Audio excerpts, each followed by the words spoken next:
Muy buenos días, soy Willington Blanco de la carrera de Ingeniería de Sistemas. Realizo este video en atención al ejercicio o tarea número 3 de la materia Cálculo Diferencial del grupo 51204. Inicio diciendo que el cálculo diferencial forma, junto con el cálculo integral, una de las ramas más importantes de las matemáticas. Vivimos en un mundo caracterizado por continuos cambios.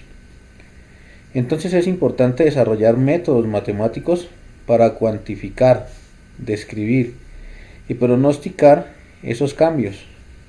Y justamente esto es el propósito del cálculo diferencial, que es exactamente la matemática de los cambios.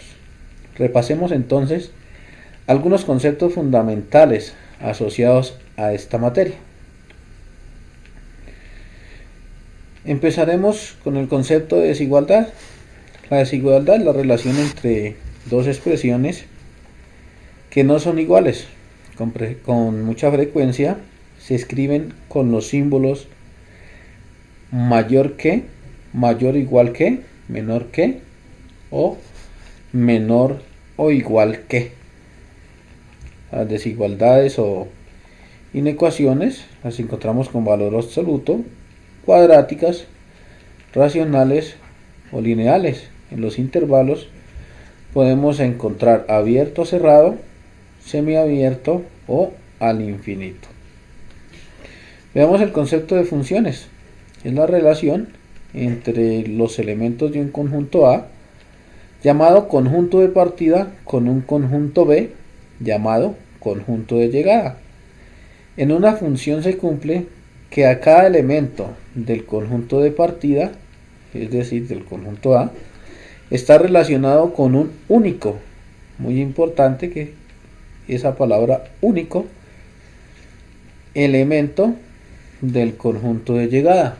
Entre estas encontramos las funciones logarítmicas, exponenciales y racionales, polinómicas. Vamos a ver ahora el concepto de límite. El límite L de una función f de x es el valor al que tiende la función cuando a la variable independiente x se le asigna valor cercano a un valor dado.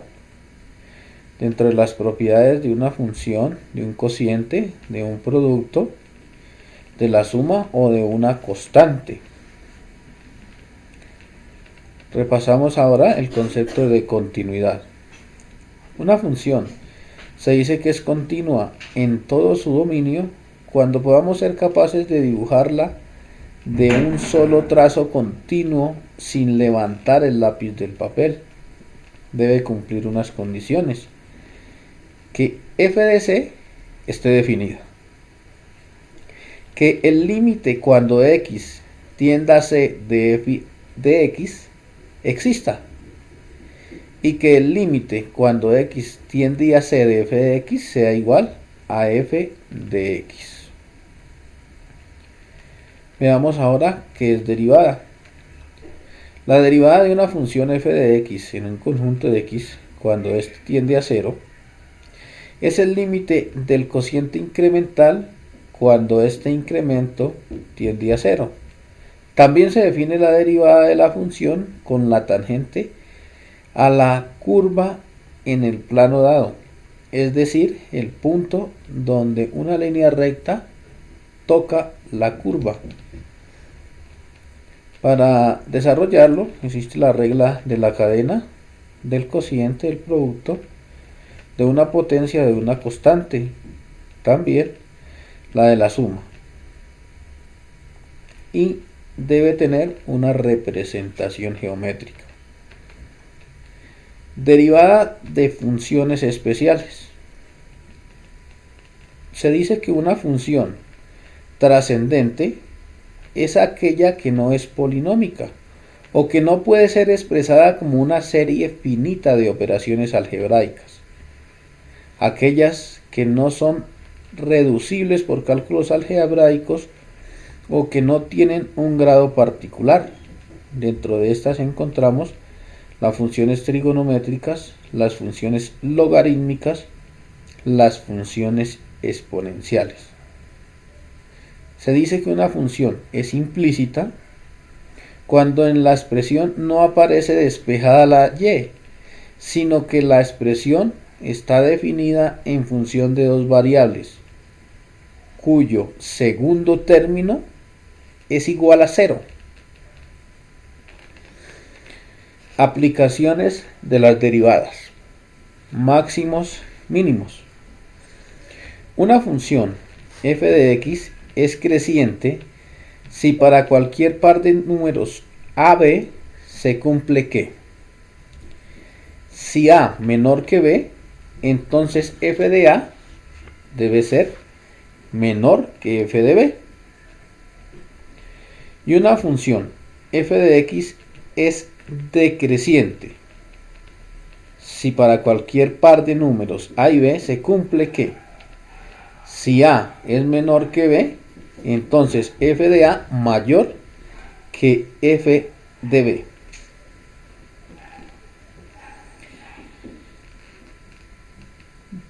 Derivada de orden superior.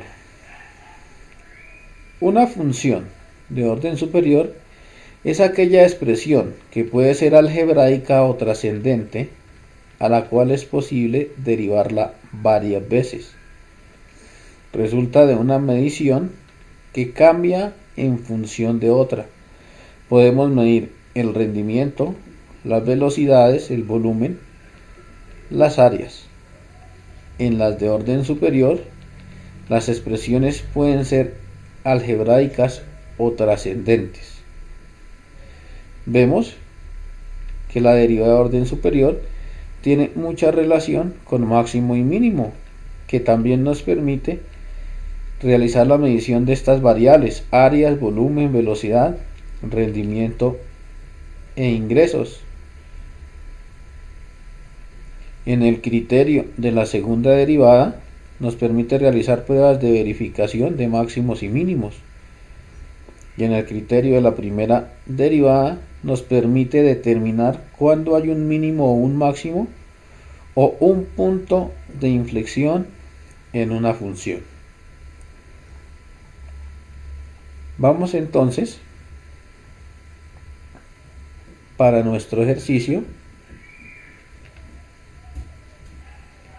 a ahondar un poco en el tema de desigualdad o inecuación.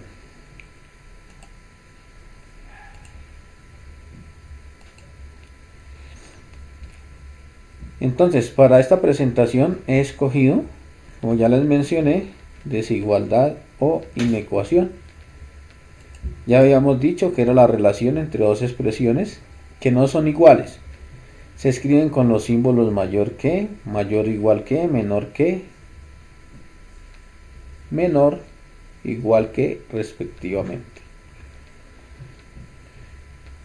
Pero ¿en dónde encontramos o en qué momento aplicamos las desigualdades o inecuaciones en la vida cotidiana? Pues bien, veamos algunos ejemplos. ¿Quién no se ha hecho en la vida una comparación como esta? ¿Quién es mayor o menor, o más alto o más bajo?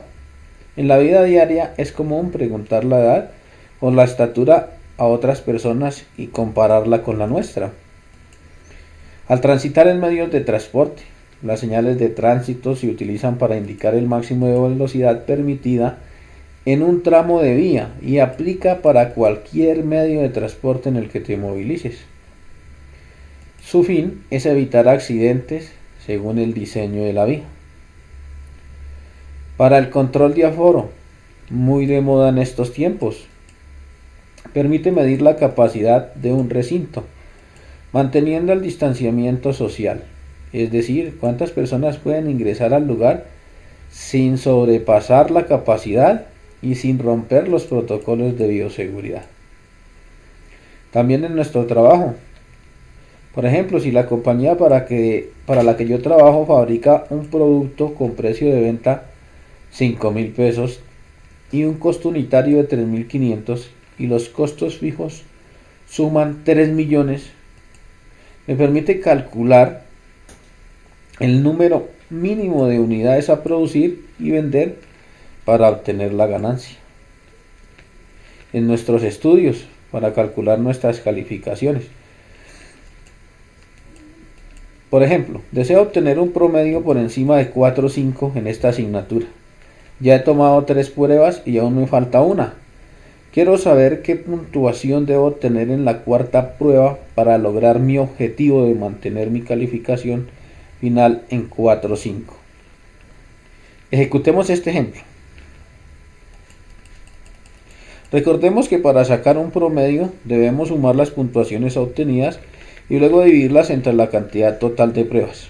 Por lo tanto, tengo mis 3 calificaciones y las sumo a X, que será la calificación o el incógnito que debo resolver en este ejercicio. Lo divido en 4, que sería el total de las calificaciones, y me debe dar mayor o igual a mi objetivo, que es 4 o 5. Realizo la suma de las 3 calificaciones y la dejo señalada en la suma de la que debo obtener. Mantengo el concepto de que debe ser mayor o igual a mi meta, que es 4 o 5, y como este 4 está dividiendo, lo paso a multiplicar. Obtenemos entonces que 13 más X debe ser mayor o igual a 18. Despejando la X, nos sale que 18 menos 13 nos da igual a 5. Es decir, si quiero cumplir mi meta de mantener la calificación en 4 o 5, no debo obtener ningún margen de error en mi última calificación. Bueno, de esta manera concluimos que, primero, el cálculo diferencial es una materia tradicional en los planes de estudio y forma una de las ramas más importantes de las matemáticas y de las ciencias. 2. El concepto de función es uno de los conceptos más importantes de la matemática. Y 3. Que las aplicaciones del cálculo diferencial son innumerables, no solo en física, en geometría, en química, biología, en la ingeniería, en la economía, en fin, en todas las áreas del saber. Mil gracias.